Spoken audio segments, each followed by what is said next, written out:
नमस्कार दोस्तों, आप सभी का स्वागत है हमारी इस खास वीडियो में।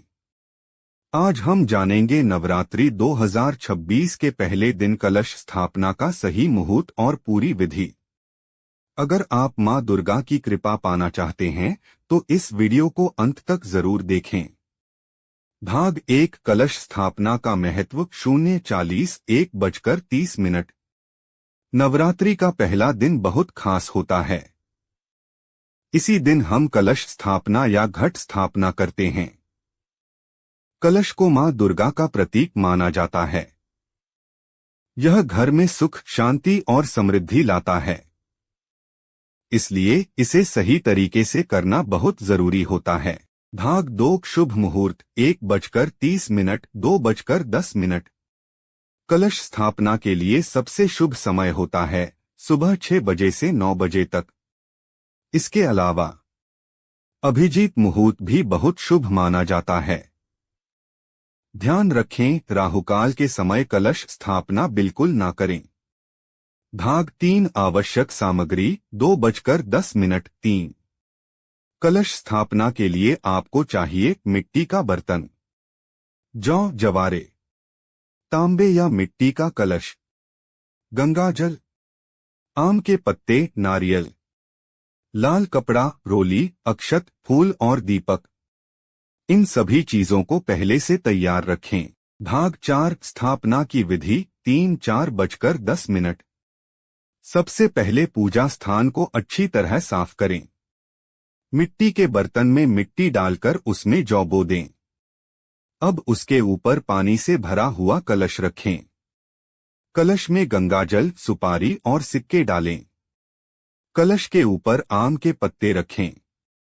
नारियल को लाल कपड़े में लपेटकर ऊपर रखें। बस, आपकी कलश स्थापना पूरी हो गई। भाग 5, पूजा और नियम। 4:10 5। दीपक जलाएं। मां दुर्गा का ध्यान करें। ओम दुर्गाय नमः मंत्र का जाप करें। सच्चे मन से प्रार्थना करें। ध्यान रखें, 9 दिन तक दीपक जलता रहे। घर में साफ सफाई रखें। मन में शुद्धता और श्रद्धा रखें।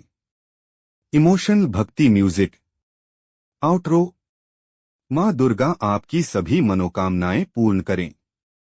अगर आपको यह वीडियो पसंद आई हो तो लाइक, शेयर और सब्सक्राइब जरूर करें। जय माता दी। जय माता दी। कलश स्थापना की विधि हमने बता दिया आपको। अब हम आपको एक कहानी सुना देते हैं, लास्ट तक जरूर सुने। माता रानी की व्रत की कथा, जो कि एक गरीब महिला ने की थी और उसकी हर मनोकामना कैसे पूरी हुई थी। कहानी को लास्ट तक जरूर सुने और प्लीज चैनल को सब्सक्राइब कर ले। लाइक, शेयर, कमेंट जरूर करें। जय माता दी। बहुत समय पहले एक छोटे से गांव में एक बहुत गरीब महिला रहती थी। उसका नाम गीता था। उसके 2 छोटे छोटे बच्चे थे।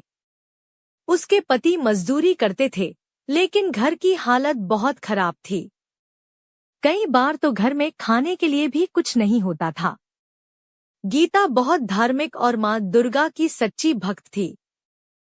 चाहे घर में कितना भी दुख क्यों न हो, वह रोज सुबह उठकर मां दुर्गा की पूजा करती थी और कहती थी, हे मां दुर्गा, मेरे बच्चों पर कृपा करना।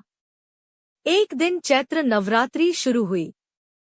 गीता ने सोचा कि इस बार वह मां दुर्गा का व्रत जरूर रखेगी।